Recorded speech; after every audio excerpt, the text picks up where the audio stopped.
You will hear a man called Ken talking on the phone to a friend called Liz about holiday accommodation. First, you have some time to look at questions 1 to 6.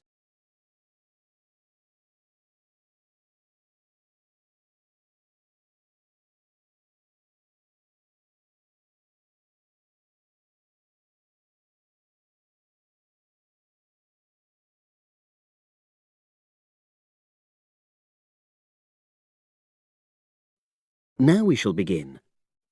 You should answer the questions as you listen because you will not hear the recording a second time. Listen carefully and answer questions 1 to 6.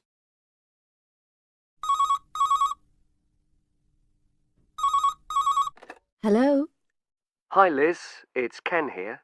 Hi, Ken. Nice to hear from you. Are you... This is just a quick call, but Mary and I have just been talking about our summer holiday.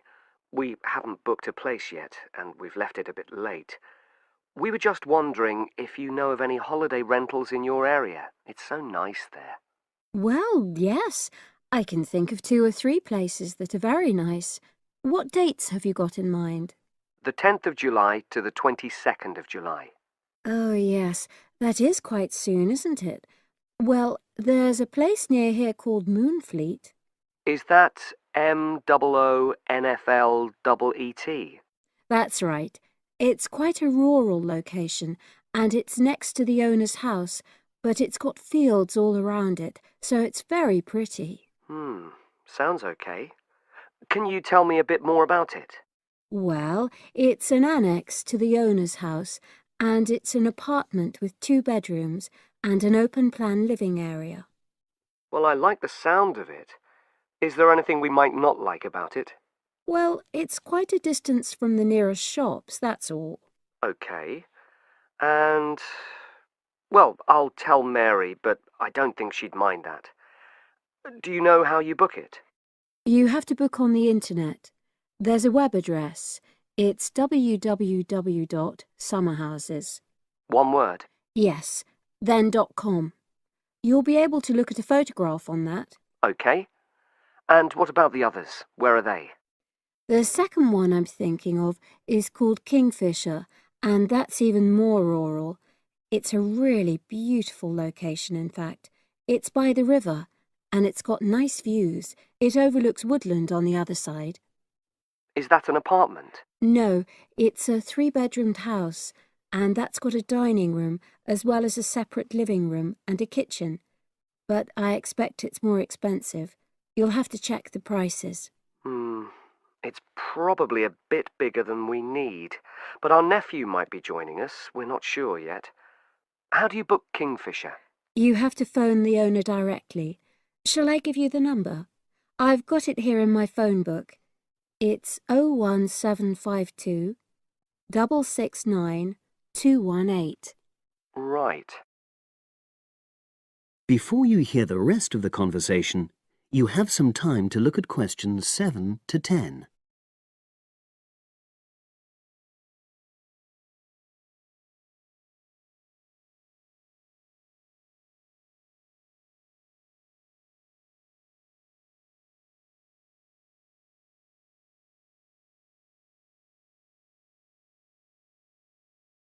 Now listen and answer questions 7 to 10. And you mentioned a third place? Yes, there's a house that my sister stayed in last year. It's called Sunnybanks. Nice name. And the location of that one is rather different. It's in the centre of a village, but it's a very small and quaint place. Did your sister like it? Oh, yes. It's by the sea, so her children really loved it. What's the accommodation like? I'm not sure about the number of rooms, because I haven't been in it myself, but I think she said it's quite spacious, and I know it's got its own garden. It's not very big, but it's not shared with anyone else, and it's supposed to be very pretty. Any snags? Problems? The only other thing I can think of is that there's nowhere for parking. The streets are too narrow, so you have to leave your car somewhere else and then walk to the house.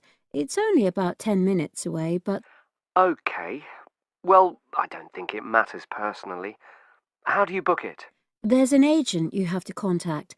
I don't know his details, but I can ask my sister and let you know tomorrow. Thanks, Liz. That'd be great. I'll talk to Mary and see what she says. Thanks for your help. That's okay, Ken. I'll speak to you again tomorrow. I hope you find what you're looking for. That is the end of part 1. You now have half a minute to check your answers.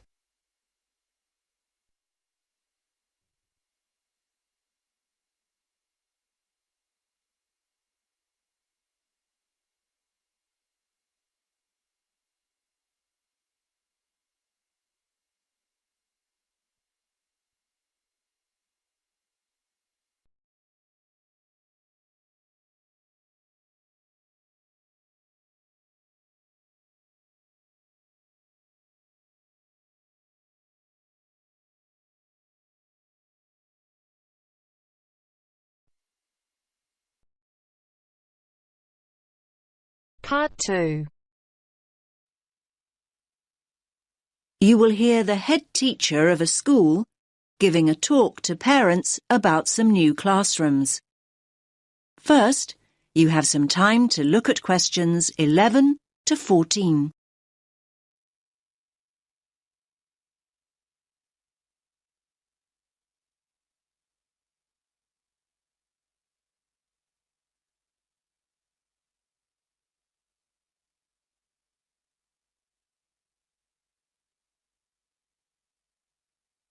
Listen carefully to the first part of the talk and answer questions 11 to 14.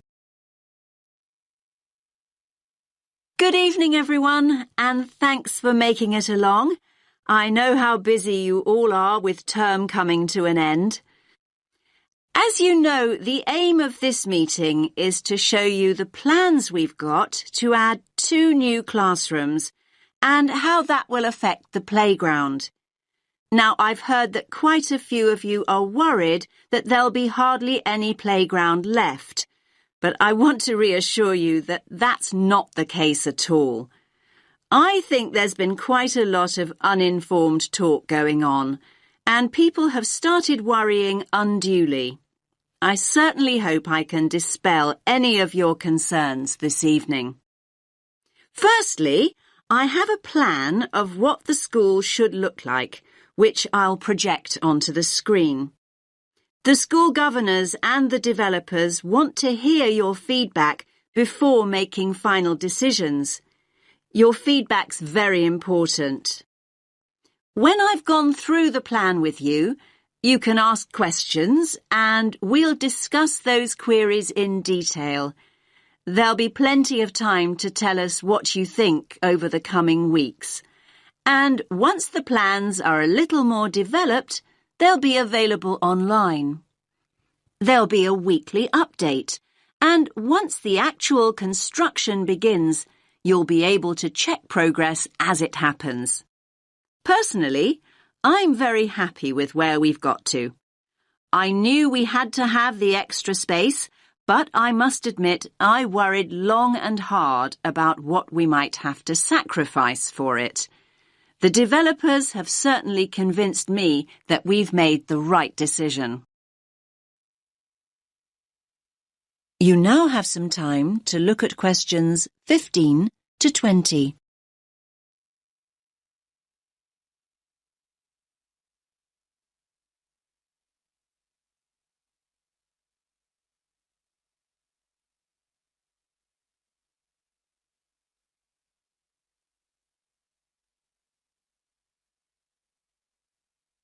Now listen to the rest of the talk and answer questions 15 to 20.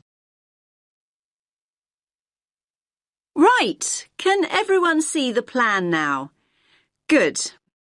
Let's start at the Balfour Road entrance, since that's where most of you come and go from. The Farley Road entrance and lower playground won't be affected at all. Now, as you come into the top playground, the 2 new classrooms will be on the right. There'll be a new gate, and the steps down will be rebuilt. There'll be a ramp for disabled visitors too. On the plan here, only the parts of the building affected by the plans are shown. I'll explain why the hall is marked on later.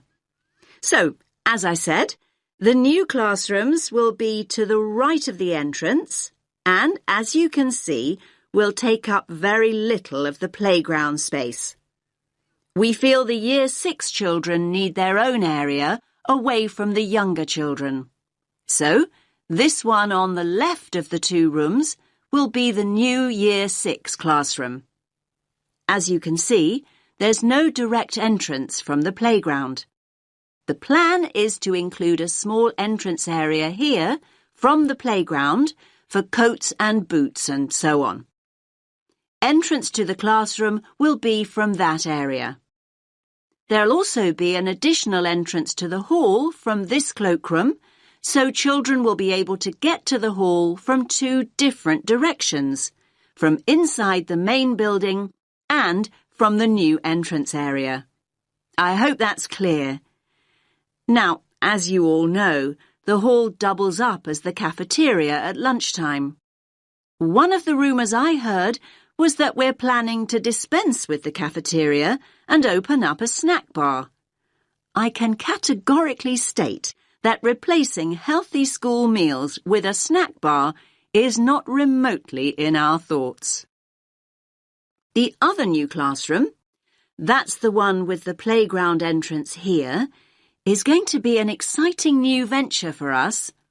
That's because its principal use will be for the preschool and after-school clubs.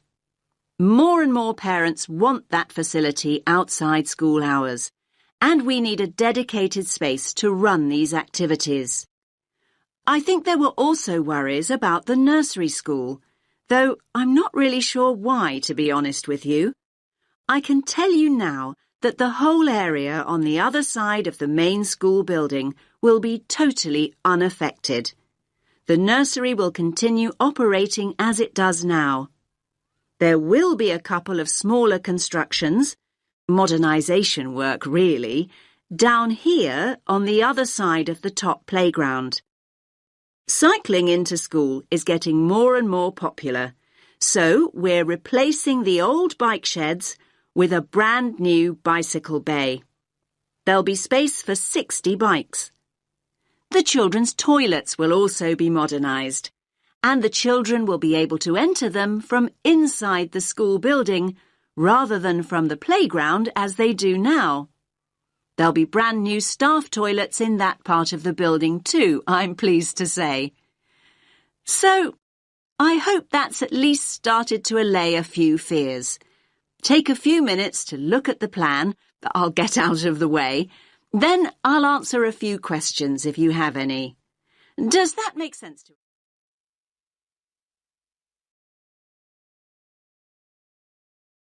That is the end of part 2. You now have half a minute to check your answers.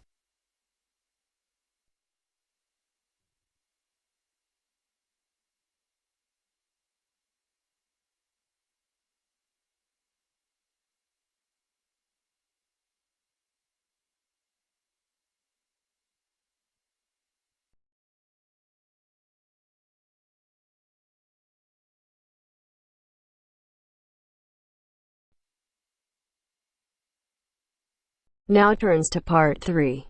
Part 3. The next important development in how history is recorded came with print. First, you have some time to look at questions 21 to 25.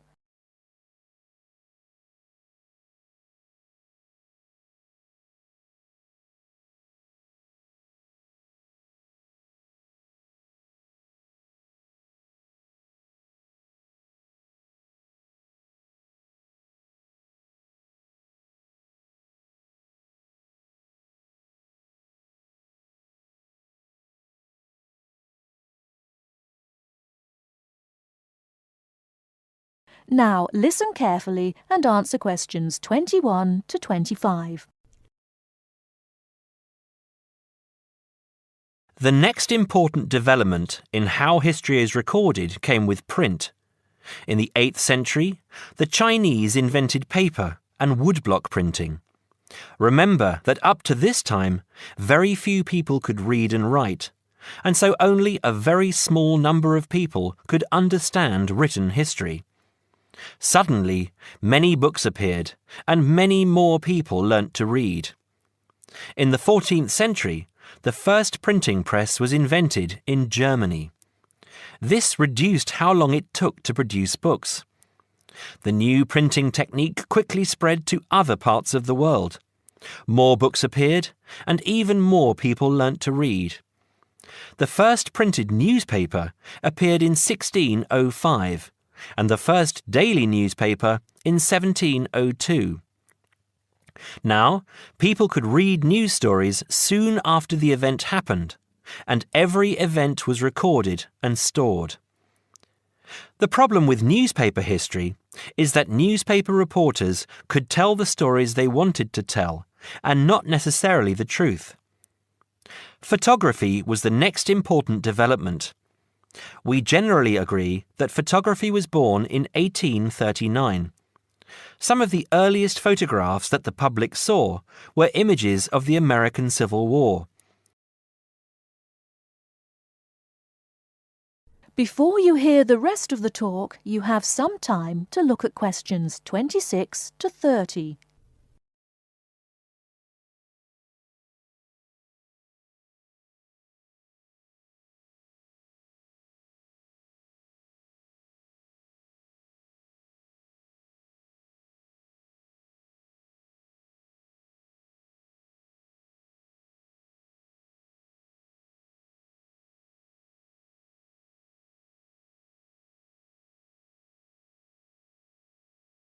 Now listen and answer questions 26 to 30.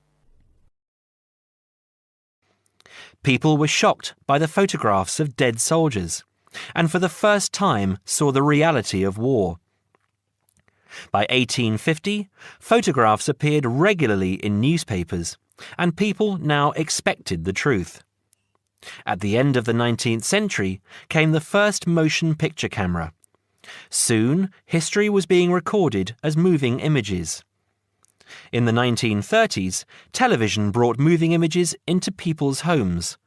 More and more people saw history as it happened, and more history was recorded. Today, of course, we expect that every event in the world is recorded. Satellite TV and the Internet allow people to watch any event, anywhere in the world, as it happens. It doesn't matter if the TV cameras are not there. People carry around mobile phones and can record any incident and then share it online. Families have their own video cameras and record their own history. Children now grow up watching their parents and grandparents on film. I'm sure you'll agree that the transition from storytelling to what we have today has been dramatic, and I hope that... That is the end of part 3.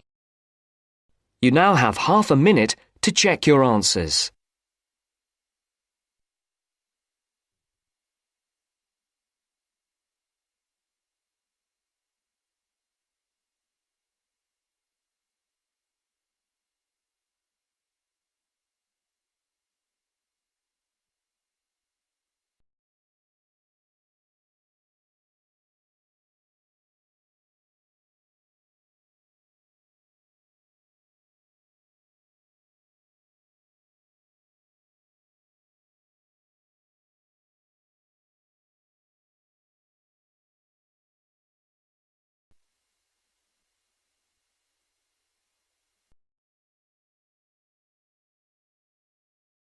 Now turns to part 4. Part 4. You will hear the first part of one lecture, in a series of lectures about environmental issues. First, you have some time to look at questions 31 to 40.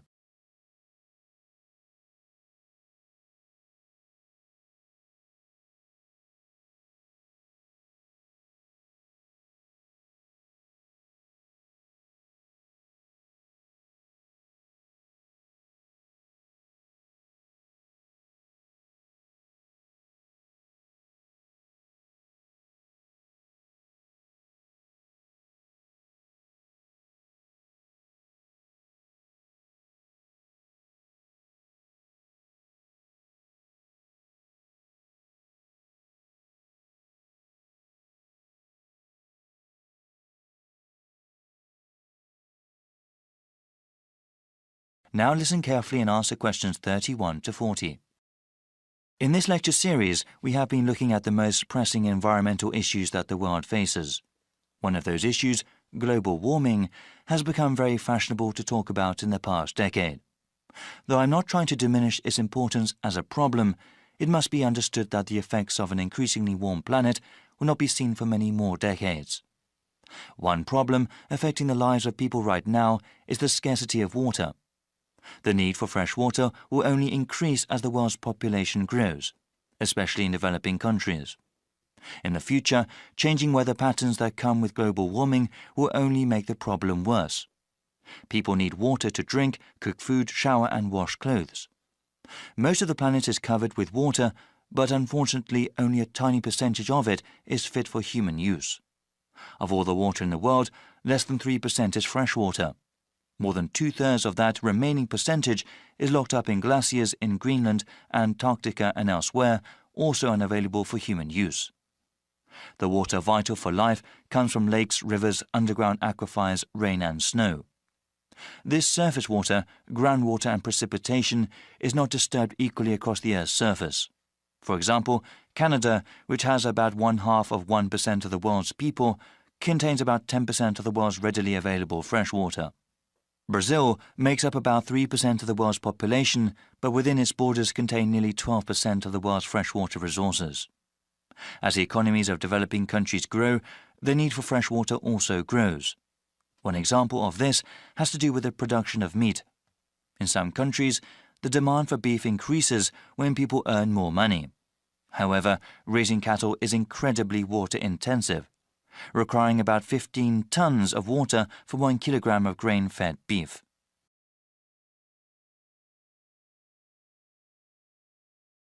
The scarcity of water has a direct impact on human life. When people are forced to walk many kilometers to the nearest source of fresh water, it may take hours away from their day.